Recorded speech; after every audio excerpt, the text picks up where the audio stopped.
ತಿನ್ನೋದವ್ರ ತಿಳ್ಕೊಂಡ ನಿಮ್ಮಲ್ಲಿ ಪರಿಹಾರ ಕೇಳಕ್ಕೆ ನಂತರ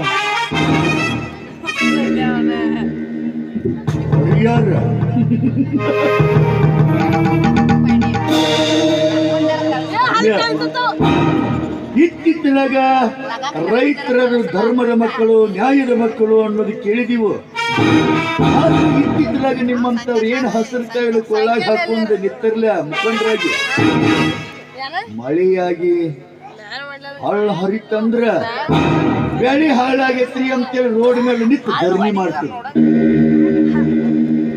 ಮಳಿ ಕಮ್ಮಾಗಿ ಭೂಮಿ ಬರಗಾಲ ಬಿತ್ತಂದ್ರ ಸಂಘಟನೆ ಕಟ್ಕೊಂಡ ಆಫೀಸ್ ಮುಂದೆ ನಿಂತು ನಮಗೆ ಸಹಾಯ ಮಾಡ್ರಿ ಅಂತ ಹೋಯ್ಕೋತೀವಿ.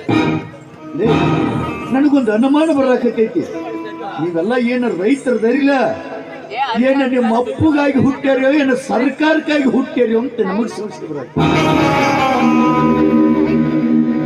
ನೀವು ಸರ್ಕಾರ ಮಕ್ಕಳಾಗಿದ್ರೆ ನಿಮ್ಮ ಅಪ್ಪನ ಮಕ್ಕಳಾಗಿಲ್ಲ.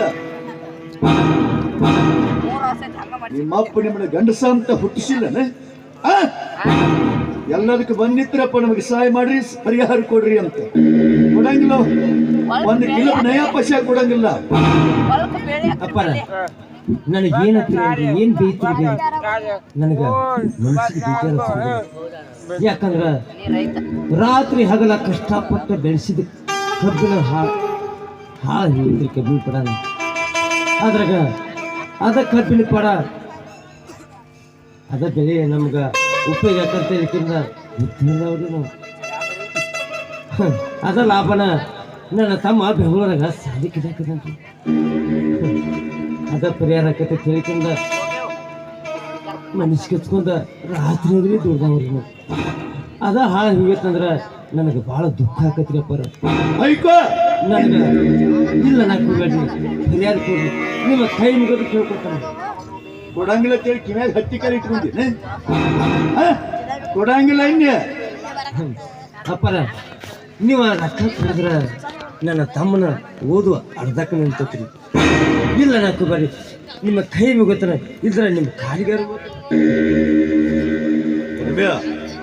ಮೊಸಳಿ ಕಣ್ಣೀರ್ ಹಾಕೊಂಡು ಕಾಲು ಹಿಡ್ಕೊಂಡ್ರೆ ರೊಕ್ಕ ಸಿಗ್ತಾವನ ಹೇಳ. ಹಿಂಗ ಕಾಲು ಬೀಳೋದ್ರಿಂದ ರೊಕ್ಕ ಸಿಕ್ತಿದ್ದು ಅಂದ್ರೆ ಹೇಳ. ಹೋಗಿ ನಾ 8 ಮಂದಿ ಕಾಲು ಹಿಡ್ಕೊಲಿ ಹೇಳ. ಬರ್ರಿಯಪ್ಪ, ಬರೀ ಎಲ್ಲರೂ 1 ರೂಪಾಯಿ ಕೊಡ್ರಿ. ಏನ ಗೌಡ್ರು ನಿಮ್ಮ ಕಾಲು ಬಿದ್ದು ಹೋಗ್ತಾಳ, ಕಾಲಕ್ಕೆ ಪಾಳೆ ಹಚ್ಚ್ರಿ. ಅವ್ನು ಇಲ್ಲಂದ್ರು 10-20 ಸಾವಿರ ಮ್ಯಾಲಕ್ಕ ದುಡ್ಡು ಎಬಸ್. ಒಬ್ಬರು ನಿಮ್ಮ ಅಪ್ಪ ಹುಟ್ಟಿದ್ರಿ ಎಬಸು. ಅಣ್ಣ, ಇದು ನನ್ನ ನಿಮ್ಮ ಮಾನದ ಪರಿಸ್ಥಿತಿ. ಬಾ ಎದ್ದು ನೋಡಲ್ಲಿ ನೋಡು.